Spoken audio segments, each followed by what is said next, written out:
बेटे की शादी में अपनी हैसियत से बढ़कर कर्जा लिया तूने। सोचा था समधी मोटा दहेज देगा तो मेरा कर्जा उतर जाएगा। क्या ये खाली हाथ आई बहू? 2 कौड़ी का दहेज। हिसाब सुनोगे रामनाथ, या मैं सीधा पंचायत में जाकर तुम्हारी बची खुची पगड़ी उछालूं? ब्याज पे ब्याज चढ़ के पूरे 5 लाख हो गए हैं। लाला जी बस थोड़ा समय और दे दीजिए, सूरज की नौकरी लगते ही पाई पाई चुका दूंगा। मेरे खानदान की इज्जत का सवाल है लाला जी। इज्जत? कैसी इज्जत? बेटे की शादी में अपनी हैसियत से बढ़कर कर्जा लिया तूने। सोचा था समधी मोटा दहेज देगा तो मेरा कर्जा उतर जाएगा। क्या मिला? ये खाली हाथ आई बहू। 2 कौड़ी का दहेज नहीं लाई अपने साथ। क्यों बहू? तेरे बाप ने तो मंडप में कहा था कि मेरी बेटी सोने के वजन के बराबर है। कहां है वो सोना? मुझे तो इस घर में सिर्फ पीतल दिखाई दे रहा है। लाला जी जबान संभाल कर बात कीजिए। मीना के पिता ने अपनी हैसियत से ज्यादा किया था हमारी शादी में। उन्होंने अपनी जमीन तक बेच दी थी। चुप कर बेवकूफ, तू सिखाएगा मुझे? लाला जी आप मुझे 15 दिन की मोहलत दीजिए। मैं ये पुश्तैनी घर गिरवी रखकर आपका पैसा दे दूंगा। 15 दिन, 16वें दिन इस घर पर मेरा ताला होगा और तुम सड़क पर।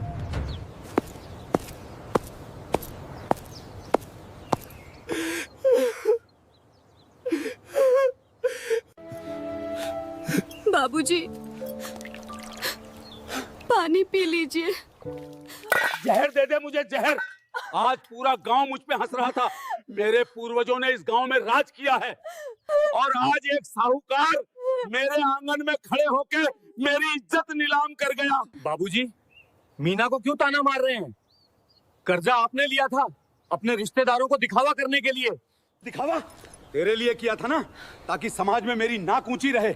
और इस मनहूस ने इस घर में कदम रखा और लाला मेरी नाक काट कर ले गया। बाबूजी मेरी वजह से आपकी पगड़ी पे आंच आई है ना, मैं आपका एक एक पैसा चुकाऊंगी। 5 लाख क्या, ब्याज समेत सब चुकाऊंगी। तू चुकाएगी? कैसे? लोगों के घरों में झाड़ू पोछा करेगी या खेतों में जाकर मजदूरी करेगी? नहीं बाबूजी, मैं पढ़ूंगी, शहर जाकर आईपीएस की तैयारी करूंगी। मेरे ग्रेजुएशन में पूरे जिले में सबसे ज्यादा नंबर थे। आप मुझे सिर्फ 1 साल दीजिए, मैं इस घर में अफसर बनकर लौटूंगी। आईपीएस? मेरे घर की बहू घूंघट निकाल के शहर की सड़कों पे घूमेगी? समाज मुझ पे थूकेगा।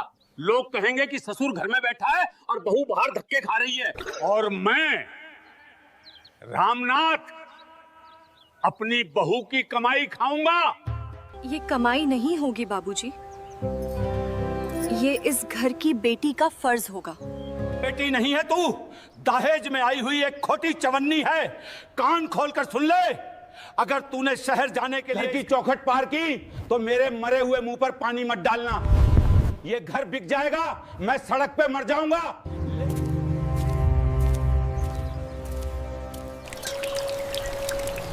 मीना क्यों बाबूजी से बहस कर रही हो? तुम्हें पता है ना वो अपनी पुरानी सोच कभी नहीं बदलेंगे।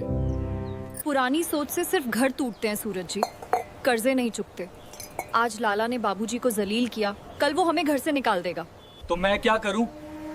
मैं कल ही शहर जाकर कोई मजदूरी ढूंढ लूंगा, फैक्ट्री में दिन रात काम करूंगा। फैक्ट्री की मजदूरी से लाला का 5 लाख नहीं चुकेगा सूरज जी। लाला जैसे लोगों को सिर्फ ताकत से डराया जा सकता है, और ताकत कुर्सी और वर्दी से आती है। तुम सच में आईपीएस बनना चाहती हो? पर शहर जाने का खर्चा और बाबूजी की कसम।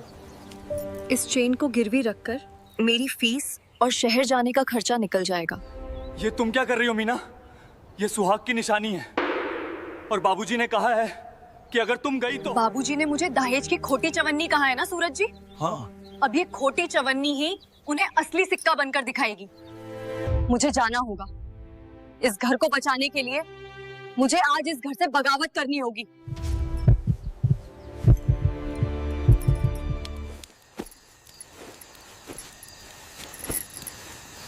मीना ये लो, ये 1500 रुपये हैं।